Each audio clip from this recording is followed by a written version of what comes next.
नारायणं नमस्कृत्य नरं चैव नरोत्तमं देवीं सरस्वतीं व्यासं ततो जयमुदीरयेत्।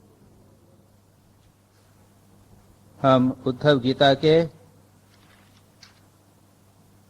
22वें चैप्टर का और श्रीमद् भागवत के एकादश स्कंद के 27वें अध्याय का चैप्टर का पाठ कर रहे हैं। इसमें उद्धव ने पूछा था क्रिया योग के संबंध में प्रश्न, और मैंने कहा था कि क्रिया योग के कई अर्थ होते हैं। एक तो योग पातंजल योग सूत्र के अनुसार तप स्वाध्याय ईश्वर प्रणिधान क्रिया योग कहलाता है। दूसरा ये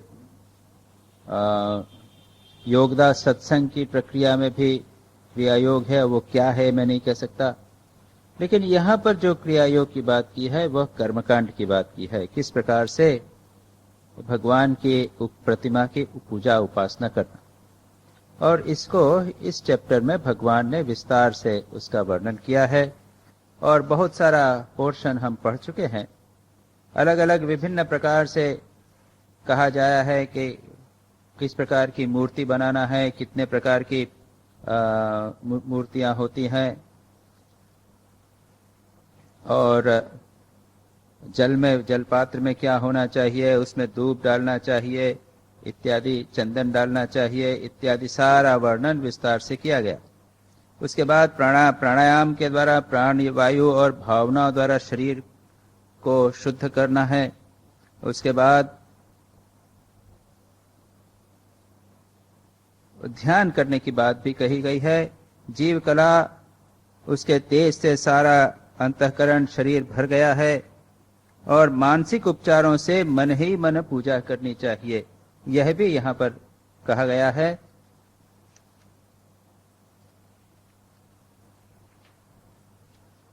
अपने शरीर को पवित्र करके, शुद्ध करके, और उसके बाद में अपने शरीर में विभिन्न स्थानों पर जो देवता हैं उनको बिठाकर, और उसके बाद कल्पना करना है कि भीतर हृदय में कमल है और उस पर प्रकाशपूर्ण कमल है, उसमें से उसकी जो स्टेमेंस हैं उसके अंदर जो वो है उसके भीतर से प्रकाश उत्पन्न हो रहा है इत्यादि की चर्चा की है।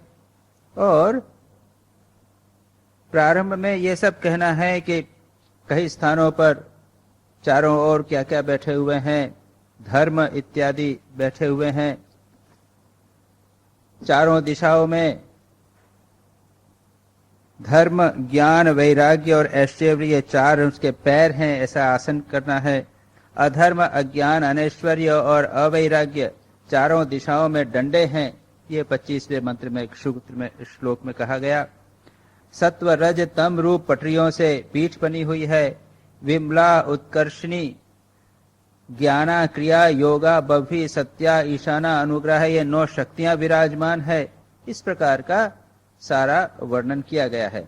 ये सब कल्पना की बातें हैं, क्योंकि आप एक्चुअली तो वो नहीं करे। और उसके बाद में कहते हैं कि उसके बाद आसन के संबंध में ऐसी भावना करके पाद्य, आचमनीय, अर्घ्य आदि उपचार प्रस्तुत करें। हम इसके आगे का हिस्सा जो है उसको शीघ्रता से पढ़ जाएंगे, लेकिन जो महत्वपूर्ण बात है जो मैं बताना चाहता हूं वह यह है कि इसके साथ साथ सर्वत्र जहां कहीं भी इस पूजा का वर्णन है, इसके पीछे मानसिक पूजा भी विद्यमान, और मानसिक पूजा उतनी ही महत्वपूर्ण है, बल्कि उससे भी अधिक महत्वपूर्ण है जितनी की बाह्य पूजा। यहाँ पर बाह्य पूजा में क्या क्या करना है इसका वर्णन किया गया है, लेकिन उसके साथ ही साथ कल्पना करना है भगवान के विभिन्न अंगों की इत्यादि की। तो ये जो कल्पना है उसको बहुत महत्वपूर्ण महत्व दिया जाता है। श्री रामकृष्ण की जो पूजा यहाँ पर की जाती है उसमें भी इस प्रकार के सब एलिमेंट्स हैं। अक्षत होना चाहिए, दूब होना चाहिए, बिल्व पत्र होना चाहिए, ये होना तो चाहिए, लेकिन उसके साथ ही साथ वहां पर पूजा करने के पहले जो पूजक है उसको मानसिक पूजा करना चाहिए। और मानसिक पूजा का एक श्लोक है, मैं आपको बताता हूं, बहुत ही सुंदर उसका अर्थ है। उसमें कहा गया है कि हृत पद्मासनम, हृदय में जो पद आसन है, हृदय में जो कमल है पद्म, उसको आसन बनाओ। और हमारे सहस्त्रार यह ऊपर जो हमारा यहाँ पर सिर के ऊपर सहस्त्रदल पद्म जो है, वह सरताल से अमृत टपक रहा है। सोचो कि अमृत है, उस अमृत से आप भगवान के चरण को धोइए। जो पाद्य की बात कही, पाद्य होता है शरण धोने का जल, आचमनीय यानी मुंह को साफ करने का जल। चरण को उनसे धोइए और मन रूपी अर्घ, अर्घ होता है एक बिल्व पत्र, उसके ऊपर दूब और दुर्वा और उसके ऊपर कमल, एक फूल, ये हुआ अर्घ्य। उसमें वो और भी थोड़ा सा अक्षत चावल भी देते हैं। यह अर्घ यानी यह अर्घ हमारे भगवान को हम निवेदन करते हैं, मानो हम उनको आदर प्रदान करने के लिए। तो मन रूपी अर्घ को निवेदन किए, उसके बाद में वो वही जो अमृत ऊपर से पड़ा है उसी से आचमनीय है और स्नानीय, स्नान का जल और मुंह का आचमन का जल वही है। अच्छा, अब भगवान को वस्त्र देना है तो हम लोग एक वस्त्र को दिखाते हैं, भगवान को दिखाते हैं, लेकिन यहां पर कहा गया आकाश तत्व ही वस्त्र है। जो आकाश तत्व है वह मानो भगवान को वस्त्र है, और गंध तत्व जो पृथ्वी की गंध है वह गंध, अभी हम क्या करेंगे, चंदन लगाएंगे भगवान को, वो गंध है नहीं, उसके बदले गंध तत्व ही गंध है। और पुष्प क्या है, हमारा जो चित्त है, मन बुद्धि चित्त अहंकार, ये चार हमारे मन के एस्पेक्ट्स हैं। जो चित्त है वही पुष्प है। और धूप, अब धूप में हम दीपक अगरबत्ती जलाते हैं या धूप जलाते हैं, भगवान को दिखाते हैं, उसके बदले धूप है प्राण, हमारे प्राण भगवान को हम अर्पित कर रहे हैं। फिर तेज तत्व क्या है, दीपार्थम, जो तेज तत्व है, जो जगत में जो तेज तत्व किसे कहते हैं, पंच तत्व, अग्नि वायु जल तत्व, जो इस प्रकार से जो जिसको आप अग्नि तत्व कहते हैं, तेज तत्व है, वही दीपार्थ दीप है। और नैवेद्य क्या है, तो सुधाम बुद्धि, जो अमृत मनी मन कल्पना करना है कि भगवान को हम समुद्र से उत्पन्न जो अमृत है वह हम उनको दे रहे हैं। फिर अनाहत तत्व निर्घंटा, जो घंटा बजाते हैं वो क्या, तो अनाहत तत्व वह निर्घंटा है। वायु तत्व चामर, चामर हमने यहाँ पे लेकर चामर करते हैं। ये जो पंच तत्व से आरती किया जाता है उसका उद्देश्य भी यह है। पहले दीपक लगाते हैं, ये क्या है, अग्नि तत्व, पंच तत्व जो पंच महाभूत हैं, अग्नि तत्व दिया। उसके बाद जो कपड़ा दिखाते हैं यह आकाश तत्व का प्रतीक है। जो फूल भगवान को अर्पित करते हैं वो पृथ्वी तत्व का प्रतीक है। जो चामर है वो वायु है। इस प्रकार से, और एक शंख में आप देखेंगे कि पानी भर के भगवान को दिखाया जाता है, घुमाया जाता है। ये पानी क्या है, ये पानी वो जल तत्व है। इन पांचों तत्वों के द्वारा भगवान की आराधना की जाती है। यानी संसार की जितनी वस्तुएं हैं इन पंच तत्व से बनी हुई है, सब के सब भगवान को अर्पित की जा रही हैं। ये उसके पीछे का भाव है। तो यहाँ पर भी कहते हैं कि वायु चामर क्या है, वायु तत्व, मनी मन ये कल्पना कर रहे हैं। ये ध्यान करना पड़ता है जो पुजारी है उसको पूजा करने के पहले। उसके बाद में भगवान को छत्र देना है, तो ये सहस्त्रार जो है वही छत्र है। हृदय में हमने बिठा दिया भगवान को, यह सहस्त्रार है, वही छत्र है। और शब्द तत्वम त गीतकम, हम गाना गा के भगवान को प्रसन्न करना चाहते हैं तो शब्द तत्व ही ज्ञान गाना है। नित्यम इंद्रिय कर्माणि, हमारे जो इंद्रिय कर्म है, इंद्रिया के जो काम है वह सभी वही नृत्य है। और मनसः चांचल्य, मन का चंचलता और इंद्रियों के कर्म, इंद्रियां चलचल है, इंद्रियों की क्रियाएं और मन की चंचलता, यह सब मानो भगवान को प्रसन्न करने के लिए नृत्य है। सुमेखलाम पद्ममालाम, पुष्पम व नाना विधम तथा।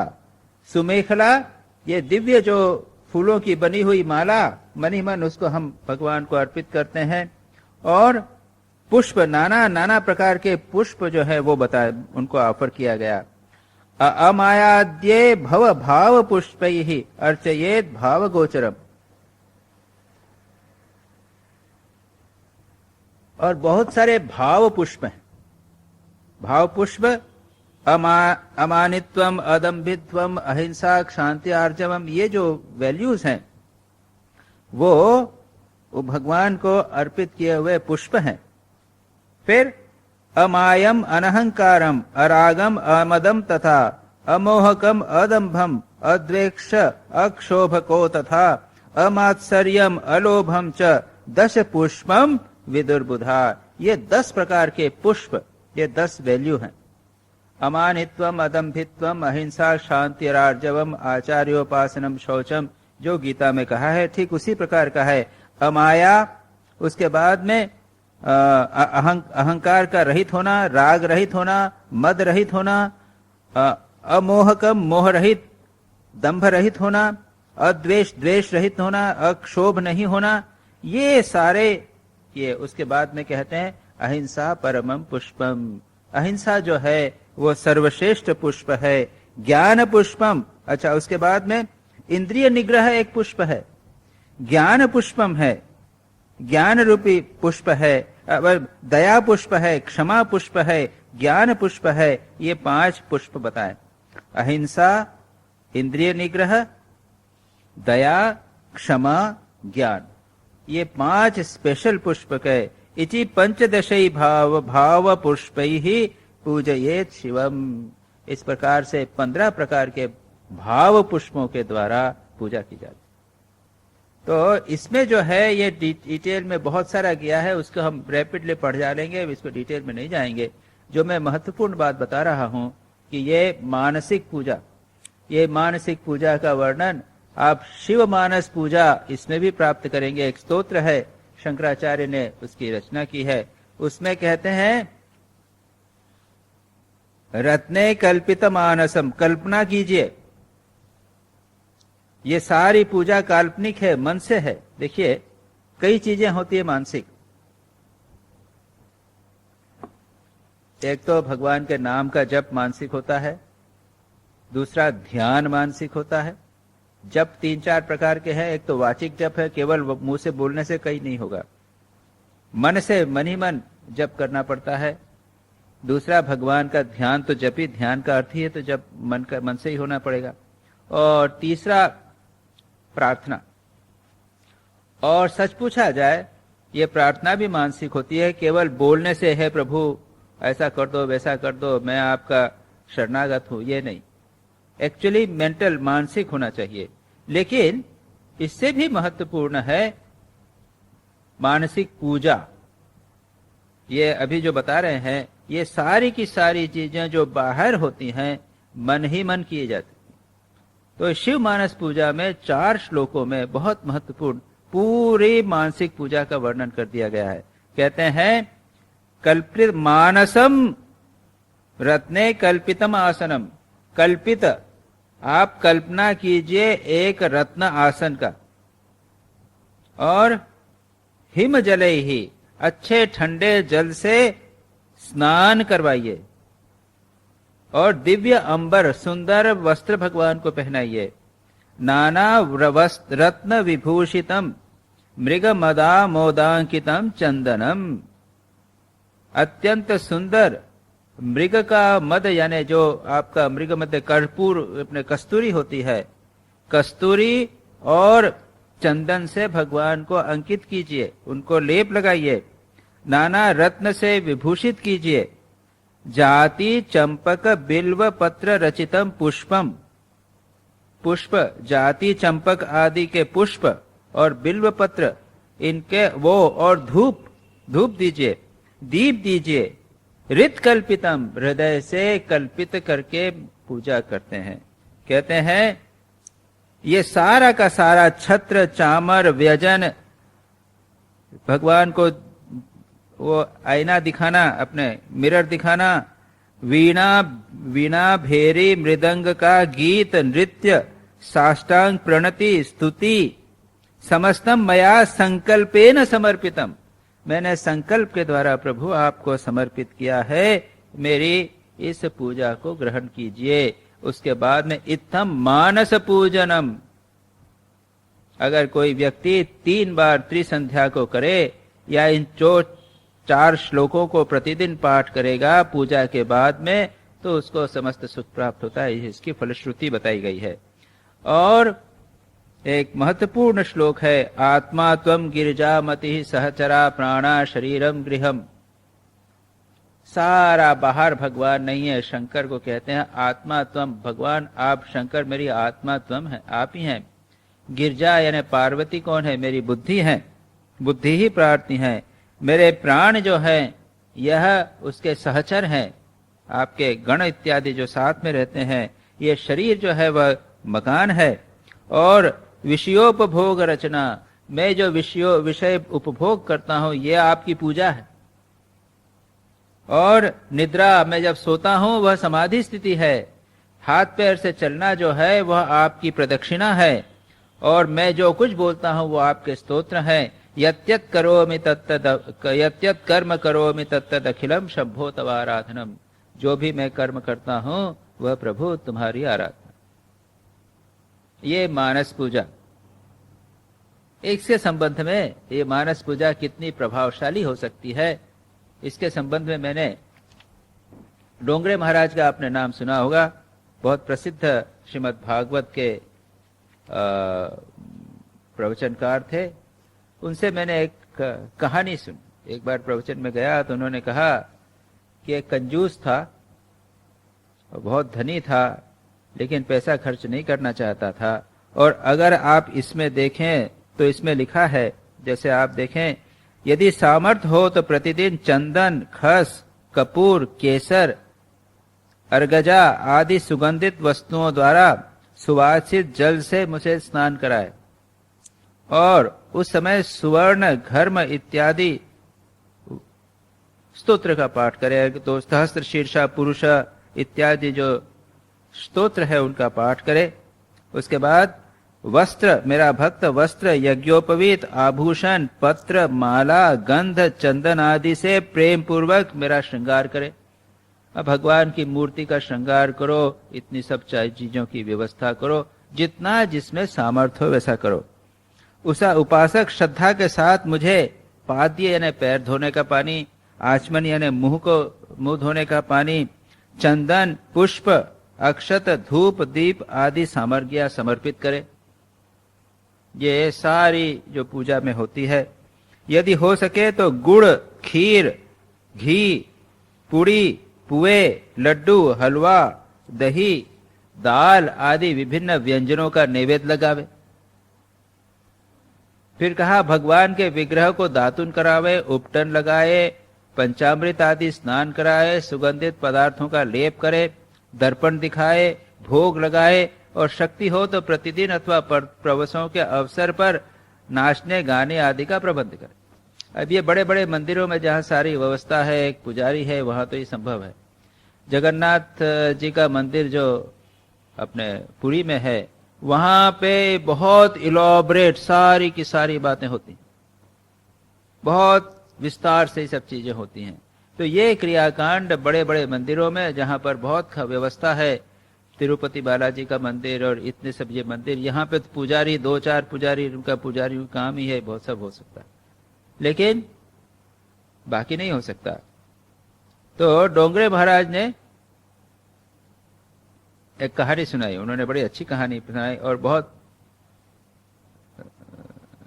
उसमें मैसेज है कि मानसिक पूजा भी किस प्रकार हो सकती है। कहा कि एक कंजूस था, उसने कहा कि मैं पूजा करना चाहता हूं, अब इतना पैसा तो खर्च नहीं करना चाहता हो, तो क्या करना है? तो उन्होंने कहा कि तुम मन ही मन करना, जैसा मैंने अभी कहा, ये मानसिक पूजा की व्यवस्था श्री राम कृष्ण की उपासना भी है। और यहाँ पर जो मैं बताया मैंने अभी अपने शिव मानस पूजा में भी है। मन ही मन अगर करें प्रतिदिन, दिन में 3 बार अगर करें, ज्यादा टाइम नहीं लगेगा। याद रखिए, इससे भी मन एकाग्र होता है, मन इधर उधर नहीं जाएगा, केवल घूमना है तो मन उसी के भीतर घूमे। तो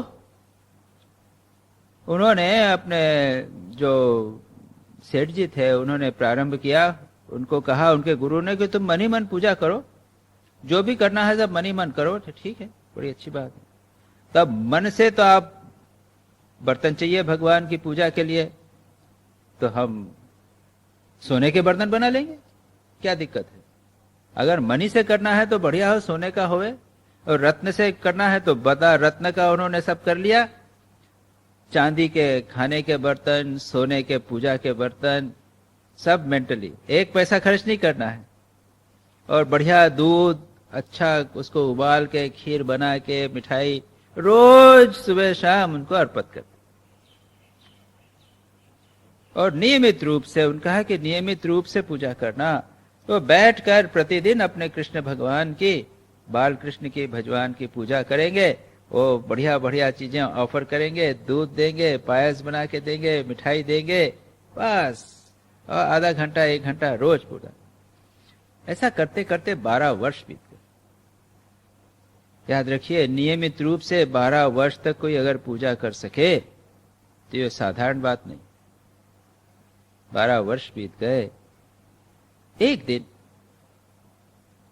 पूजा कर रहे थे, मन थोड़ा भटक गया और पूजा में उनको लगा भगवान को जो दूध दे रहे हैं ना, उसमें उन्होंने चीनी डाली, और चीनी जो डाली तो चीनी थोड़ी सी ज्यादा पड़ गई। मन ही मन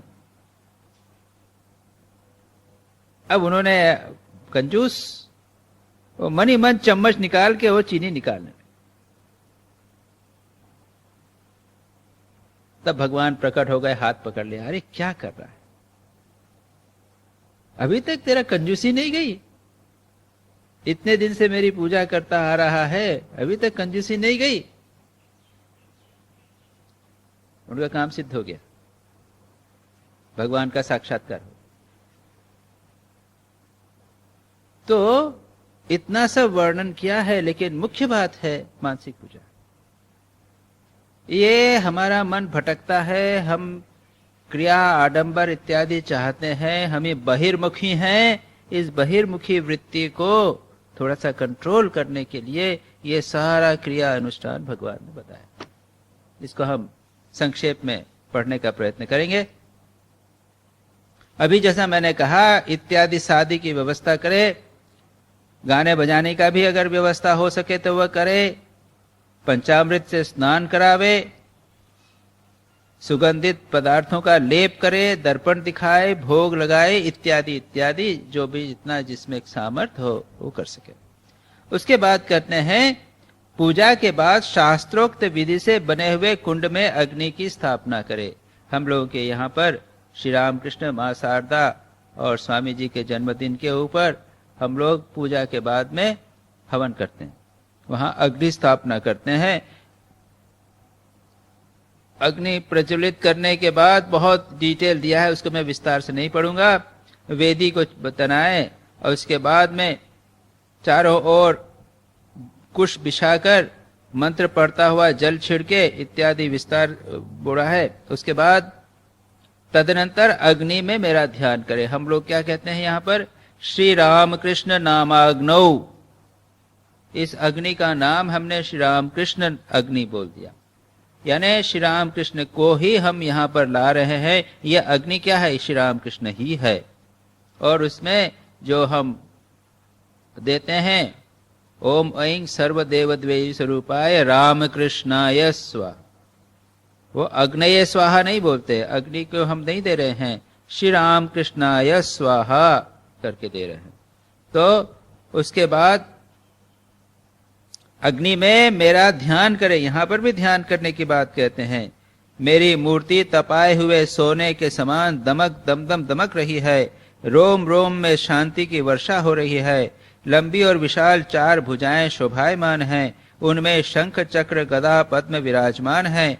कमल की केसर के समान पीला पीला वस्त्र पहन रहा है। वह अग्नि में भी भगवान को अपने, यहाँ पर विष्णु की बात है, वहां अग्नि में ही भगवान की कल्पना करे। उसके बाद सिर पर मुकुट, कलाइयों में कंगन, कमर में करधनी, बाहों में बाजूबंद झिलमिला रहे हैं। वक्ष स्थल पर श्रीवत्स का चिन्ह है, गले में कौस्तुभ मणि जगमगा रही है, घुटनों तक वनमाला लटक रही है इत्यादि। अब इसके पीछे भी भाव यही है कि मन हमारा भटक रहा है, बहिर्मुखी है, हमको ऐश्वर्य अच्छा लगता है, तो भाई सोचो ना, भगवान को बना दिया। उसके बाद में आप याद मैं आपको बता दूं, विष्णु पुराण में वर्णन आता है, ध्यान करने जब बैठेंगे तो पहले भगवान का पूरा विस्तार से यहाँ जो वर्णन किया है, चतुर्भुज रूप है, मुकुट है, वनमाला है, कौस्तुभ मणि है, इत्यादि इत्यादि का पूरा वर्णन। उसके बाद कहते हैं, उसके बाद द्विभुज रूप का वर्णन करो, केवल 2 भुजाएं हैं और ये शंख चक्र गदा पद्म नहीं है, उसको सिंप्लीफाई कर दिया। और उसके बाद में आगे जाके कहते हैं कि भगवान का निर्गुण निराकार का ध्यान करो।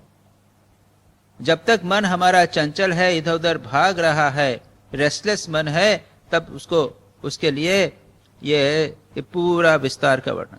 ऐसे बहुत सारे विस्तार, ध्यान की प्रक्रिया आपको इसमें प्राप्त हो जाएगी शास्त्रों में हमारे। उसके बाद कहते हैं, अग्नि में इस मूर्ति का ध्यान करके पूजा करनी है। इसके बाद सुखी समिधों को धृत में डुबोकर आहुति दे, आज्य भाग और आधार नामक 2-2 आहुतियों से भी हवन करे इत्यादि। तदंतर घी में भिगोकर अन्य हवन सामग्री आहुति दे, सब आहुति का इस प्रकार। इसके बाद अपने इष्ट मंत्र से ओम नमो नारायण इस अष्टाक्षर मंत्र से तथा पुरुष सूक्त 16 मंत्रों से आवाहन करे। पहला है प्रतिमा पूजा यानी बाह्य पूजा, उसके साथ में जोड़ दिया वाचिक पूजा, जपस्तोत्रादि। यहां स्पष्ट रूप से कहा है कि आप पुरुष सूक्त का पाठ कीजिए और नाम का उच्चारण कीजिए। तीसरी स्टेप आती है मानसिक पूजा। प्रथमा प्रतिमा पूजा, जप स्तोत्रादि मध्यमा, उत्तमा मानसी पूजा, सोहम पूजा। जब हम उनके साथ में एक हो जाएं, वह उत्तमोत्तमा सर्वश्रेष्ठ। तो यहां पर दोनों पूजाओं का इंगित है। एक तो बाह्य पूजा का विस्तार से वर्णन है, जिसको क्रिया योग कहा गया, लेकिन उसके साथ में मंत्र जप करने की बात सब जगह है। जब स्नान कराना है तो भी पुरुष सूक्त की उच्चारण की बात है। और उसके बाद मंत्रों का उच्चारण यहाँ पर है। पुरुष सूक्त के 16 मंत्रों से हवन करे।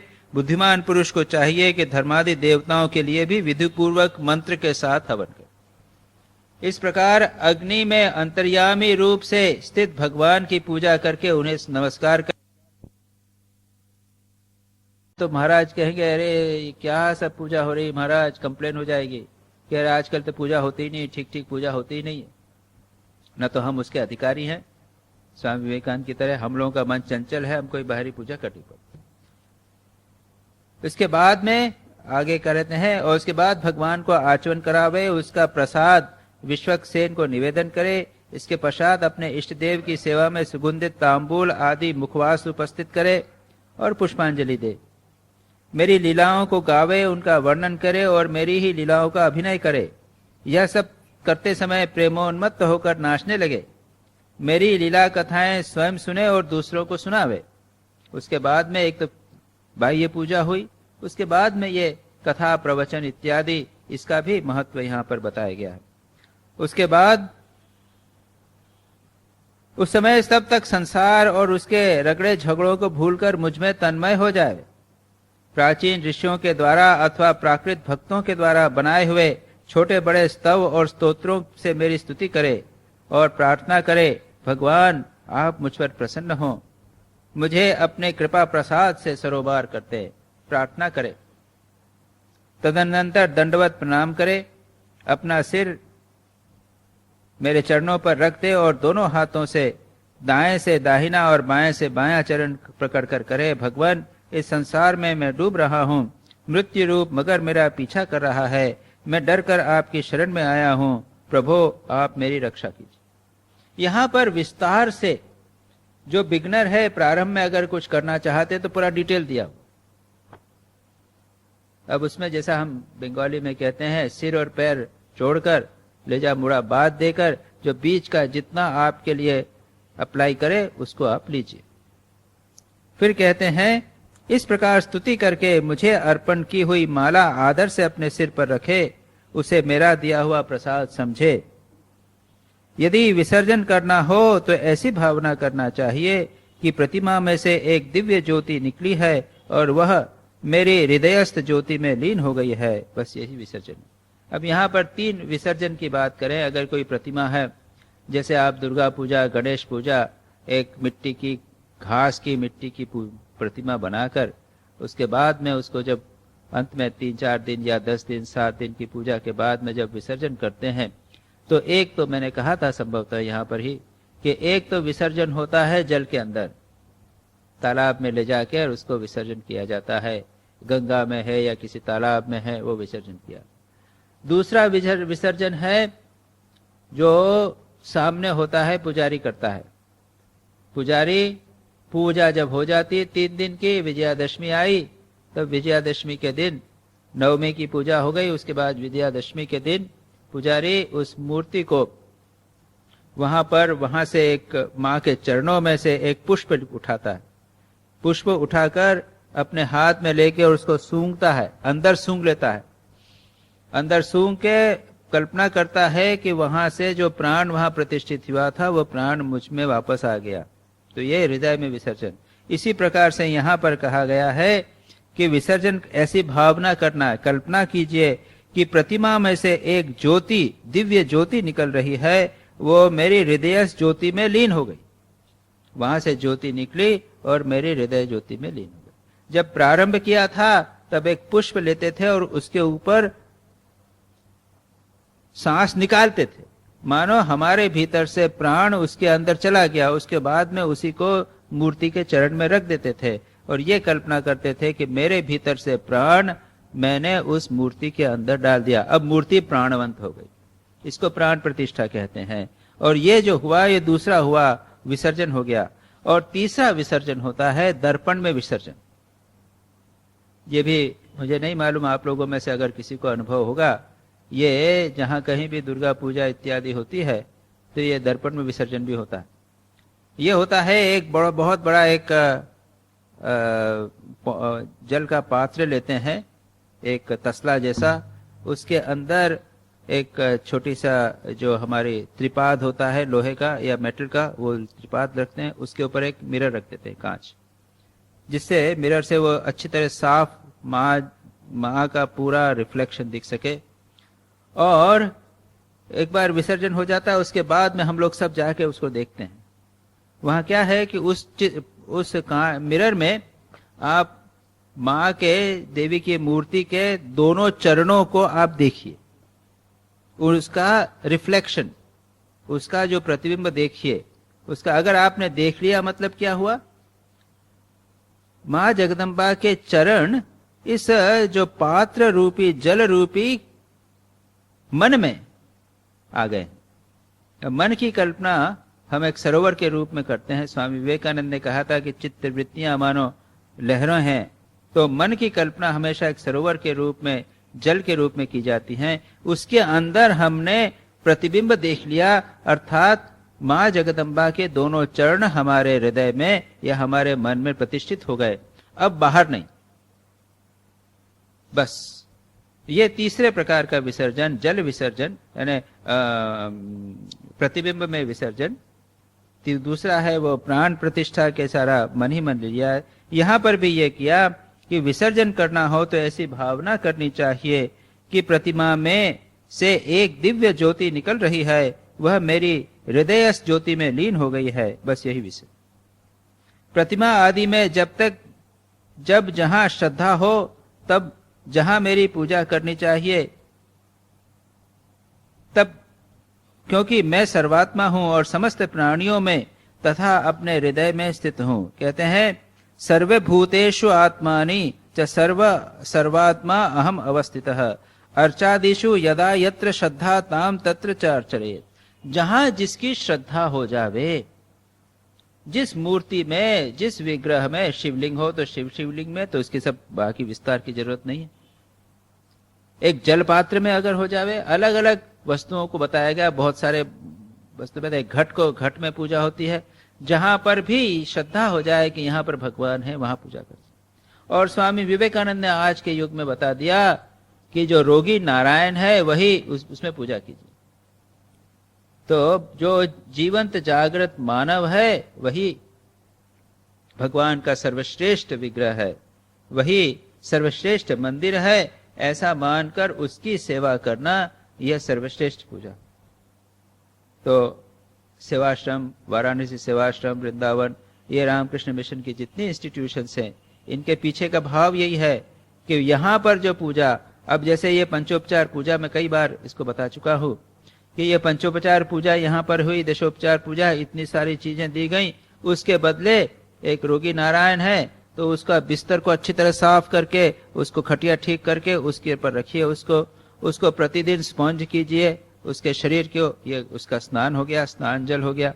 आप चंदन नहीं लगाएंगे, चंदन के बदले अगर उसको घाव होगा तो उसको आप मल्लम लगाएंगे, पट्टी बांधेंगे, ये उनके उपचार हो गए। इतनी चीजें जो दी जाती हैं, उसके बाद बदले भगवान, वो जो रोगी नारायण है, दरिद्र है, जो विद्या अशिक्षित है, उसको भगवान समझना और उसकी उपासना पूजा करना। लेकिन जिस प्रकार से शिवजी की उपासना पूजा के लिए एक प्रकार के उपकरण हैं और विष्णु की पूजा के लिए दूसरे प्रकार के उपकरण हैं, उसी प्रकार से एक रोगी नारायण के पूजा के उपकरण दूसरे प्रकार से। वहां पर हम उनको पायस बनाकर, खीर बनाकर, मिठाई बनाकर नहीं देंगे, मालपुए बनाकर नहीं देंगे, वहां पर उसको विशेष स्पेशल डाइट देंगे, जैसा डॉक्टर ने बोला है इतना ही दीजिए, अधिक मत दीजिए, उसको मिर्च मसाला नहीं देंगे, उसको चीनी नहीं देंगे या सॉल्ट फ्री नमक नहीं देंगे इत्यादि। तो उपकरण जो जिस प्रकार का विग्रह है उसके अनुसार बदलते हैं, उपचार भी बदलते हैं। तो यहाँ पर इस बात को यहाँ पर उन्होंने कहा है कि अर्चादिषु यदा यत्र श्रद्धा, जहां जैसी जिसकी श्रद्धा हो वहां पर मेरी उसी प्रकार से अर्चना करे।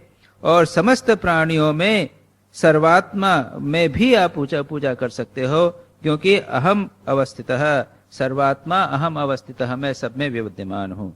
एवं क्रिया योग पथै पुमान वैदिक तांत्रिक ही, वैदिक और तांत्रिक दो प्रकार के क्रिया योग के द्वारा अर्चन उभयतः सिद्धिम मत्तो विंदति अब अभिप्सिताम, इस प्रकार से उसको परलोक और इहलोक दोनों प्रकार की मुझे सिद्धि और जो अभिष्ट सिद्धि है वह प्राप्त कर सकता है इस पूजा के माध्यम से।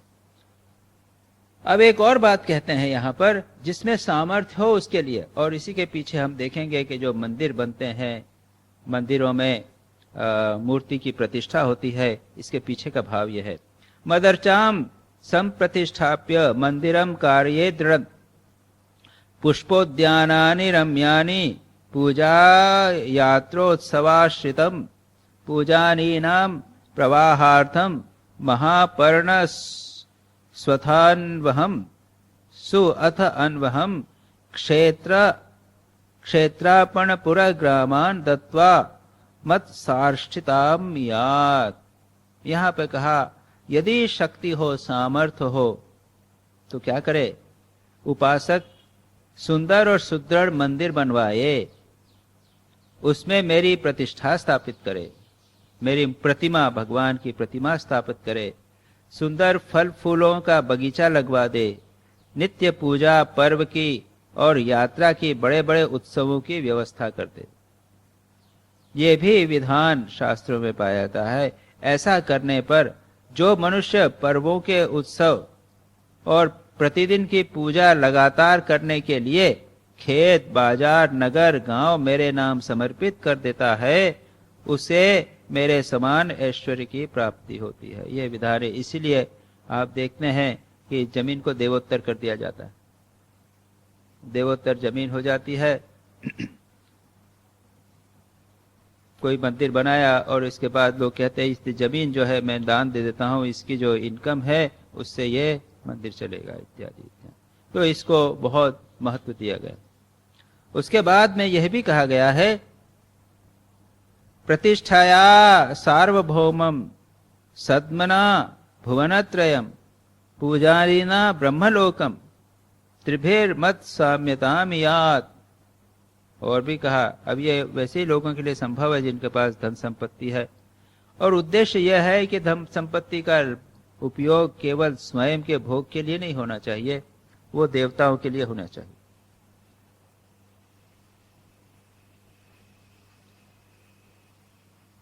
जैन धर्म में जो धन का उपयोग है या दान है वो कैसा होना चाहिए, किसकी सेवा, उसका एक ऑर्डर दिया गया। सबसे पहला है देवता के लिए, दूसरा है उससे सेकंड है साधु सन्यासियों के लिए, साधुओं के लिए, सन्यासियों के लिए, उसके बाद में भक्तों के लिए, उसके बाद में गरीबों के लिए, उसके बाद स्वयं के लिए। तो होता क्या है, वो स्वयं के लिए तो पहले आ जाता है। धन संपत्ति का उपयोग सबसे पहले स्वयं के लिए करते हैं, और सबसे आखिरी में कौन बचता है, वो बेचारा गरीब। ये अनफॉर्चुनेट बात हो जाती है। लेकिन इसके पीछे भाव यह है कि जो दान है वो कई प्रकार का है। स्वामी विवेकानंद कहते हैं, एक है अन्नदान, दूसरा है विद्यादान, तीसरा है ज्ञान दान। अन्नदान हम सब समझते हैं, कोई गरीब आया उसको दे दिया, कुछ पैसे दे दिए, कोई रोगी आया उसके इलाज करवा दिया, फिजिकल। वो अन्नदान आपने अभी दिया और कल फिर भूख लग जाएगी उसको, शाम तक भूख लग जाएगी, वो स्थायी नहीं होता। इसके बदले किसी को आप शिक्षा दे दीजिए, शिक्षा में सहायता कर दीजिए, स्कॉलरशिप दे दीजिए, वो अपने पैरों पर खुद कमा सकेगा, पैरों पर खड़ा हो सकेगा, उसको रोज रोज अन्नदान देने की जरूरत नहीं पड़ेगी। और उससे भी श्रेष्ठ है ज्ञानदान, स्पिरिचुअल नॉलेज। और स्पिरिचुअल नॉलेज के द्वारा ये संसार के समस्त झमेलों से मुक्ति हो सकती है। इसलिए आध्यात्मिक ज्ञान, स्पिरिचुअल दान, ज्ञान दान, उसको सर्वश्रेष्ठ बताया गया। अब अधिकांश लोग अन्नदान देना, औषधि दान देना, ये आसान है, सब कर सकते हैं। पैसा देना, दान करना बहुत आसान, बहुत ही आसान। उससे डिफिकल्ट है शिक्षा की, किसी को शिक्षा, एजुकेशन देकर उसको पैर खड़ा करना। ज्ञान दान सब नहीं कर सकते, स्पिरिचुअल नॉलेज सब नहीं कर सकते। इसका रिप्लेसमेंट के लिए, इसके बदले, इसके सब्स्टिट्यूट के बदले, इसके रूप में मंदिर बनवा दिया, साधु संतों की सेवा कर दी, जिससे जो आध्यात्मिक पक्ष है जीवन का, उसको पुष्टि प्राप्त। इसलिए यहां पर इतना विस्तार किया गया। मंदिर इत्यादि बनाने में अगर बना दिया तो लोग जाएंगे, उसमें भगवान को स्मरण करेंगे, भगवान की तरफ मन जाएगा, उत्सव इत्यादि आप करेंगे तो उसमें मन जाएगा। इसलिए ये सब बनाने के प्रति बात की गई। अब इसके बाद में 2 श्लोक और बचे हैं, जिसमें थोड़ा सा 3 श्लोक बचे हैं, उसमें थोड़ा सा 2 श्लोक में मैंने कहा ना कि ये बोला है कि मेरी मूर्ति की प्रतिष्ठा करने से पृथ्वी का एक छत्र राज्य प्राप्त होगा, मंदिर निर्माण से त्रिलोकी का राज्य, पूजा आदि की व्यवस्था करने से ब्रह्मलोक, और तीनों के द्वारा मेरी समानता प्राप्त होती। ये क्या है, इसे कहते हैं फलश्रुति। वो प्रोत्साहित करने के लिए लोगों को कि इस प्रकार के कार्य करें। जो निष्काम भाव से मेरी पूजा करता है उसे मेरा भक्ति योग प्राप्त होता है, और जो निरपेक्ष भक्ति योग के द्वारा स्वयं मुझे प्राप्त, और वह उस निरपेक्ष भक्ति योग के द्वारा मुझे प्राप्त कर लेता है। ये सब अगर नहीं चाहिए, त्रिलोकी का सुख इत्यादि आपको नहीं चाहिए, और आप केवल निष्काम भाव से यह करेंगे तो भक्ति योग, आपको भक्ति प्राप्त होगी। एक छोटे से श्लोक में कहता है, यह कहे हैं, यह स्वदत्ताम परे दत्ताम हरेत सुर विप्रयो वृत्तिम स जायते विड्भुक वर्षाणाम अयुतायुतम। एक मानो वार्निंग देते हुए कहा है कि जो देवताओं को, जो अपनी दी हुई या दूसरों की दी हुई देवता और ब्राह्मण की जीविका हरण कर लेता है, द पार्ट जो देवताओं को प्राप्य है, ब्राह्मण या साधु संतों को प्राप्त है, अगर वह कोई लेता है तो उसको करोड़ों वर्षों तक एक कीड़ा बनना पड़ता। इस प्रकार किया। जो लोग ऐसे कामों में सहायता करते हैं, प्रेरणा तथा अनुमोदन करते हैं, वे मरने के बाद प्राप्त करने वाले के समान ही फल के भागीदार होते हैं।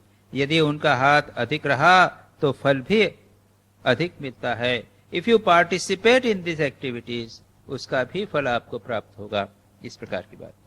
और जब हम ये देखते हैं तो हम देखते हैं कि भारत में और सभी जगह पर ये अपने देव मंदिर इत्यादि बनाने में, पूजा इत्यादि में क्यों इतना उत्साह लोगों में देखा जाता है? इसके पीछे भाव यहाँ पर पढ़ने पे, यहाँ सभी शास्त्रों में कहा गया है कि इसको प्रोत्साहित करना चाहिए।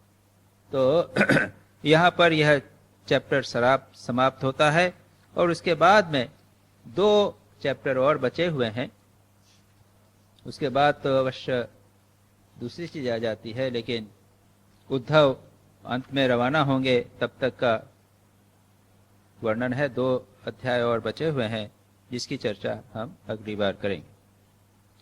नारायणं नमस्कृत्य नरं चैव नरोत्तमं देवीं सरस्वतीं व्यासं ततो जयन्मुदीरये।